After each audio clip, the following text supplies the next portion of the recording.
about whites. You will notice that everything is not white, but basically that is the point. It's an assortment of whites, and I also said make your own statement. Make your own statement. That means two things. One, edit, select, or do the whole thing, that's fine. But don't necessarily accept this as a fabulous, brilliant setup, which of course they are just by accident. I mean, I didn't totally throw them out, but you don't have to accept it all. And that's important. I guess I'm trying to make that point always. You have to, every time you do whatever, even if there's an elaborate thing with scarves and fruits and vegetables and 17th century Dutch things, whatever, you have to make your own decisions and select, because that's what it's about. And you have to have your own statement. And in a way, I feel that's true of everybody, most people, anyway. That, it is your own statement. You are editing, and you need to want to have a statement. You need to want to have a reaction, so it's not, I'm recording this and I'm on autopilot. Arch is rough, and anyone who wants to take a piece of it, take it.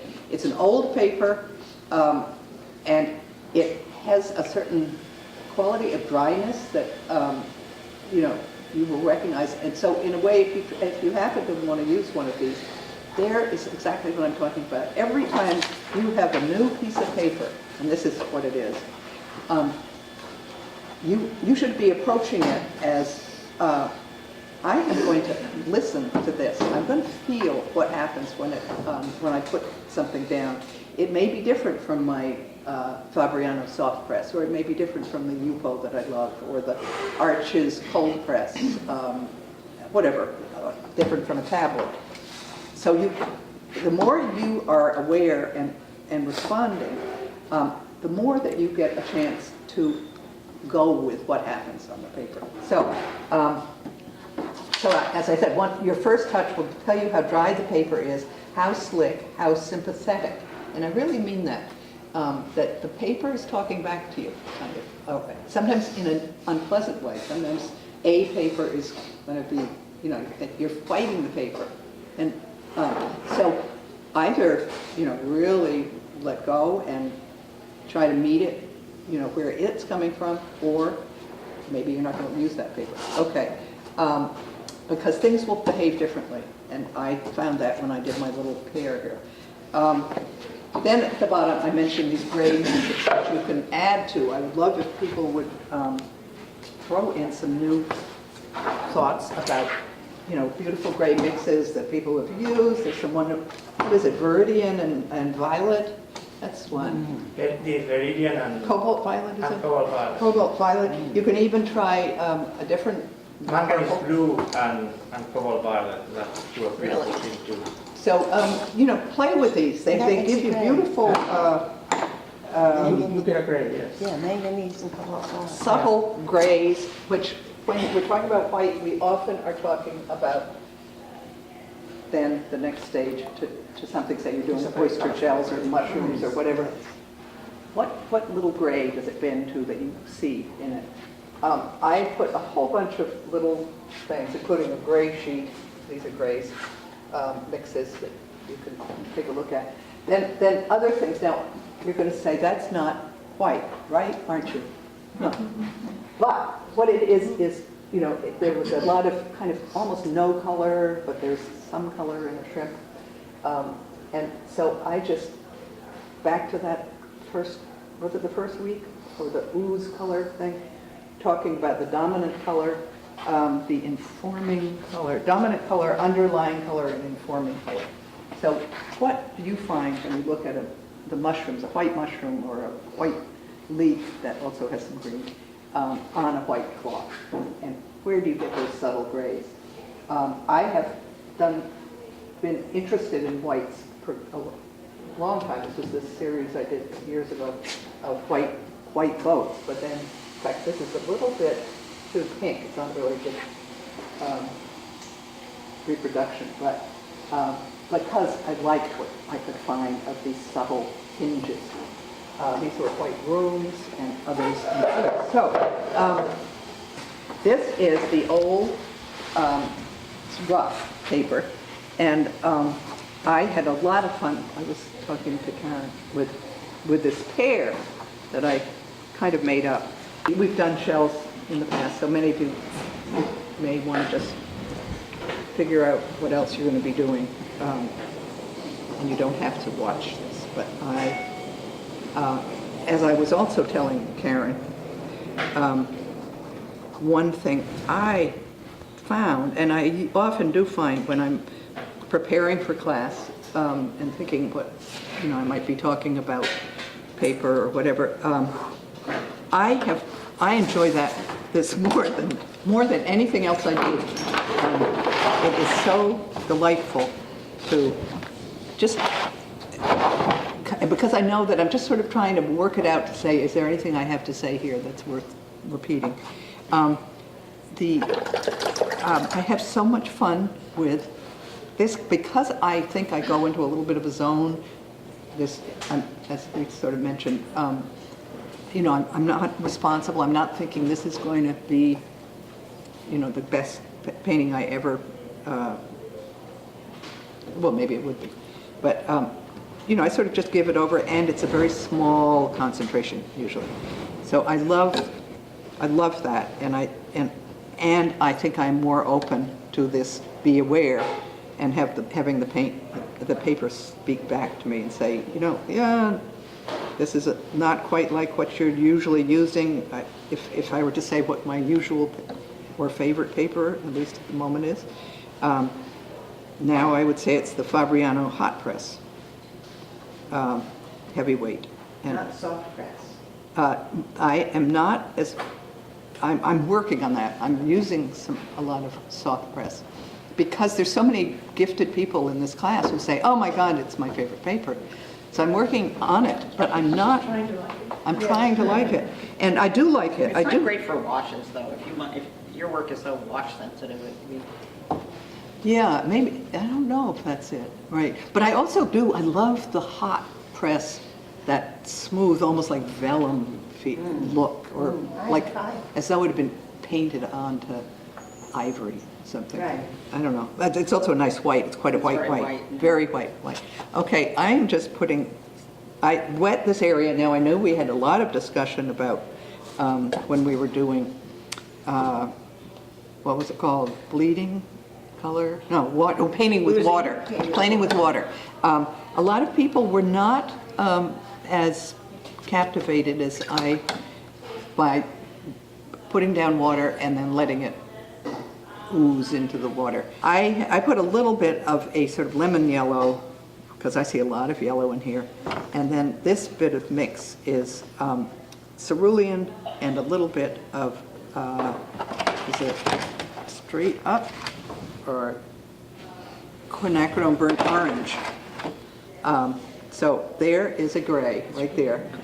Variants of that here, I've put down here, cerulean, transparent, pyrrole orange. When you play with these, and you could do a whole page of these, it makes you realize what they really are. Transparent pyrrole orange is, yes, it's an orange, it's also sort of a burnt sienna. Burnt sienna is an orange, and then you know what the components of those are. So this paper, as it's talking back to me, is kind of as Arch's cold press in general is, and this is a cold press, it's rough, is a very good paper for homogenizing, having really even washes. Not so much the kind of, let's see, weird things that happen with a harder press, hot press. Now I'm taking a tiny bit of cobalt just to, I kind of rough this in with, without little without too much, I mean, with a lot of responsibility, a lot of awareness, but I'm also letting it just sort of go wherever it wants. And I'll go back to my, I lied. This is manganese. And And I'll just use, again, a little bit of the, quinacridone burnt orange. right. So they are nice gray. It can bend to the green because manganese. Plus, there's yellow involved in both of those colors. Was there any tint in the water you used? Or? Not originally, no. Now there is. It's interesting because it just makes the edge of the shell at the top look so white now. Right. It's whiter than the paper behind it. And that is the whole point. And it is that tiny, and with whites, and if you're using a very narrow range, that's exactly what you will get, this amazing sort of glare of white because of what's next to it. I'm a little bit exaggerating. So I'm going to use some removal, as you may have suspected. And I'm not touching this right now, but that part I'm going to just do that. Let this be a dry edge and get back to it. Okay, little cobalt again. Everybody might see slight differences in this.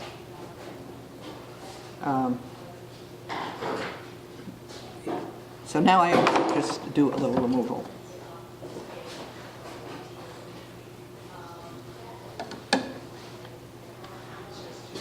And you can make these little scallopy stuff that happens along the edge kind of pretty specific. Like if you want, just cleaning out some of that.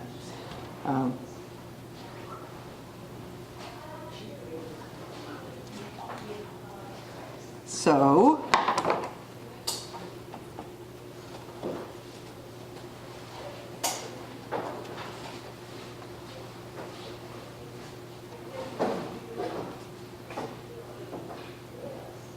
I think you're done.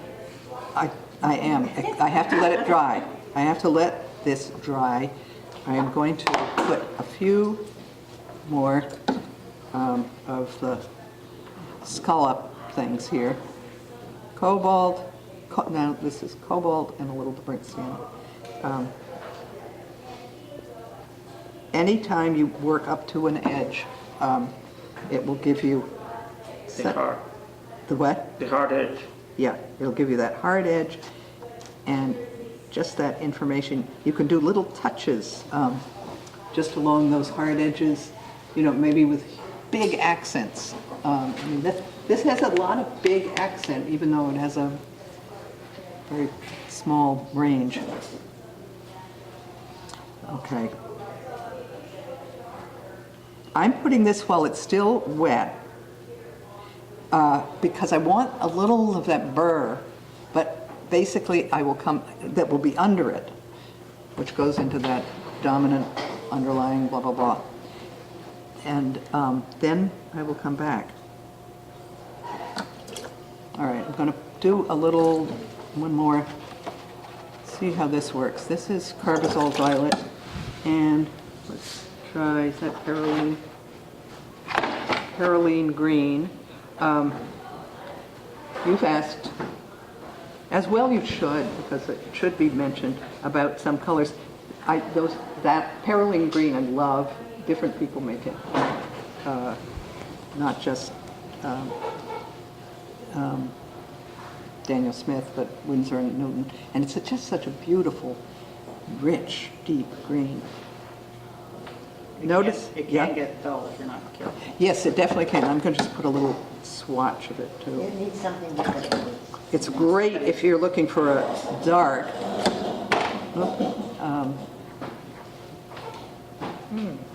It's like a black green, Yeah. right? Forest green. A forest green. Pick something with it which livens it, I think. Well, you can, where's my transparent? Yellow or any color. Oh, A really nice Yep. color. It's always in that little washout that the magic comes.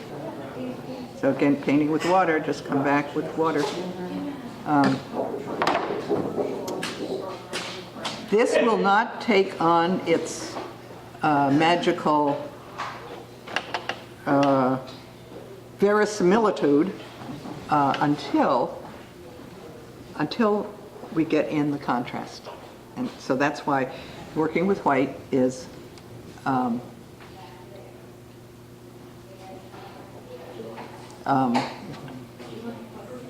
that's the whole, working with white means somewhere setting up a subtle contrast, or sometimes a blatant one.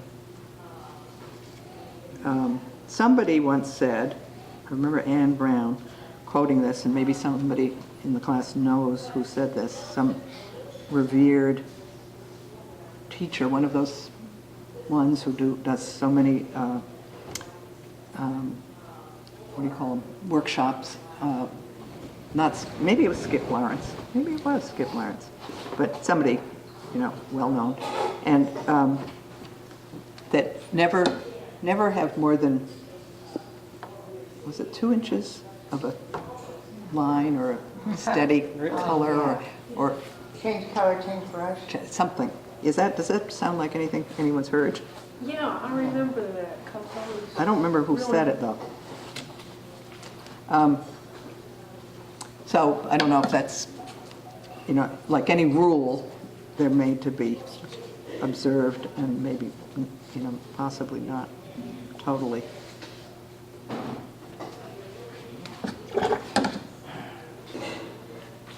So I probably will wait till some of this dries even more, and then come back.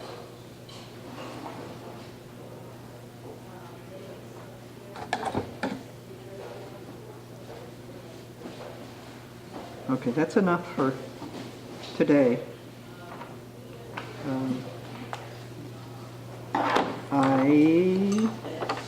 I can see that I would want to probably go into this, maybe I'll do it now just to show, with a little bit of,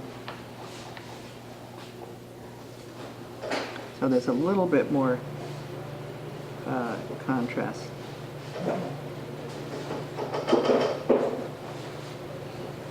And I realize, I should have mentioned this before, I realize that one thing that happens is when I'm doing this all by myself, I do get sort of zoned out. When I'm doing it here, I'm trying to say something at the same time, so it kind of ruins my river.